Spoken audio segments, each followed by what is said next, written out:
अस्सलामुअलैकुम, नमस्कार। तो फटाफट खबरें लेकर आते हैं दिन भर की देश विदेश की खबरें।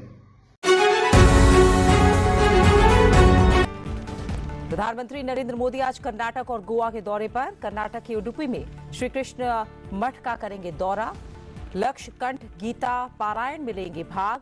गोवा में श्री संस्थान गोकर्ण पर्तगाली जीवोत्तम मठ के 550वें वर्ष समारोह में होंगे शामिल।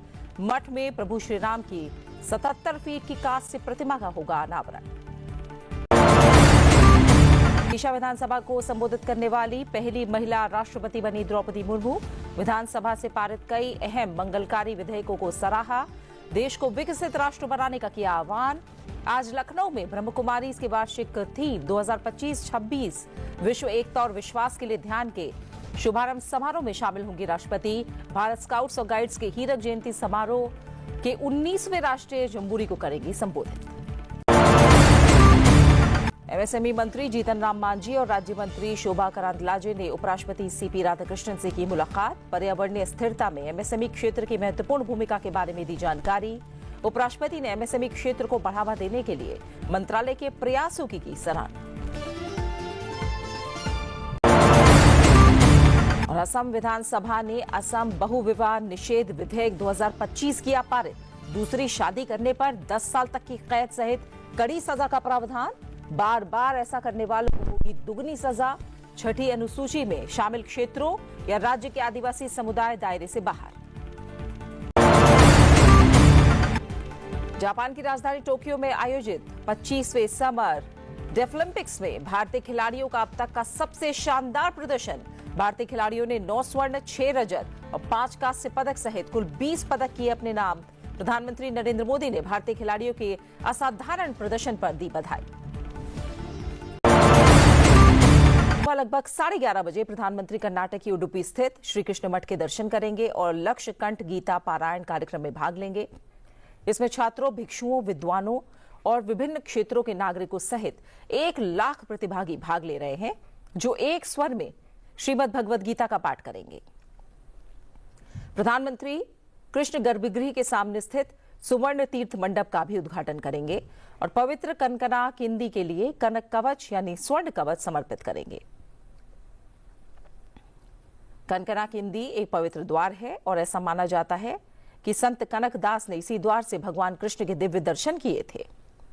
उडुपी स्थित श्री कृष्ण मठ की स्थापना 800 वर्ष पूर्व वेदांत के द्वैत दर्शन के संस्थापक श्री माधवाचार्य ने की थी। प्रधानमंत्री श्री संस्थान गोकर्ण पर्तगाली जीवोत्तम मठ में प्रभु श्री राम की 77 फीट ऊंची कांस्य प्रतिमा का अनावरण करेंगे और मठ द्वारा विकसित रामायण थीम पार्क गार्डन का भी उद्घाटन करेंगे। इस अवसर पर विशेष डाक टिकट और एक स्मारक सिक्का भी प्रधानमंत्री जारी करेंगे और उपस्थित जनसमूह को संबोधित करेंगे।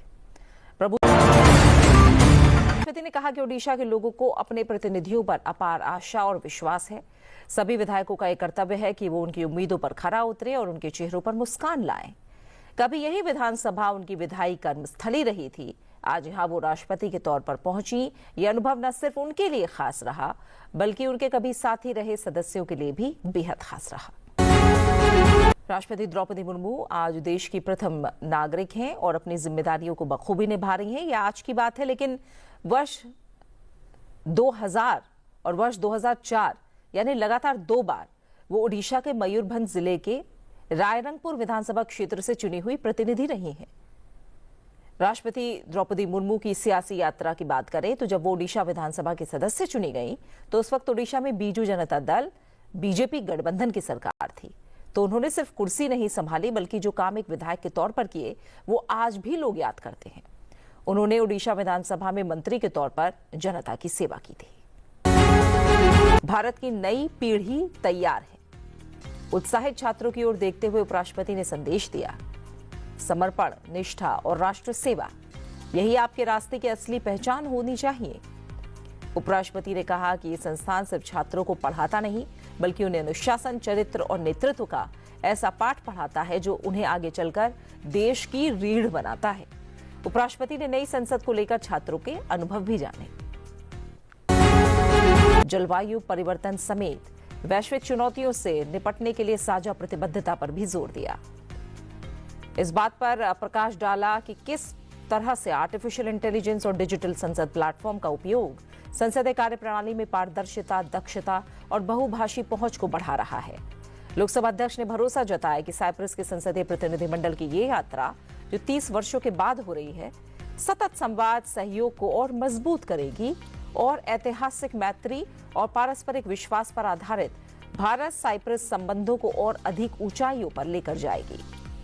प्रतिनिधिमंडल ने भारत की नई संसद भवन की वास्तुकला की उत्कृष्टता, उन्नत तकनीक, विशेषताओं और समृद्ध सभ्यतागत विरासत की सराहना की।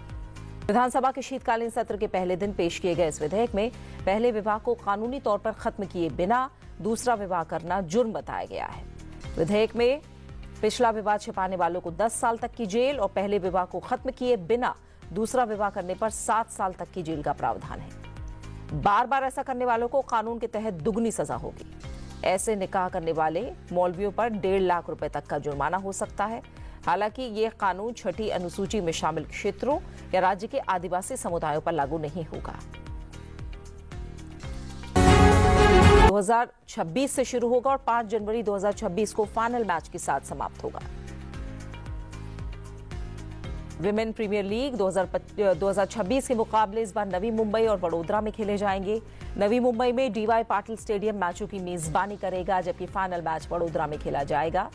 महिला प्रीमियर लीग 2026 लीग का चौथा सीजन होगा। ये लीग 2023 में शुरू हुई थी, लेकिन पिछले 3 सीजन में मुंबई इंडियंस ने 2 बार खिताब जीता, जबकि दिल्ली कैपिटल्स लगातार 3 बार उपविजेता रही।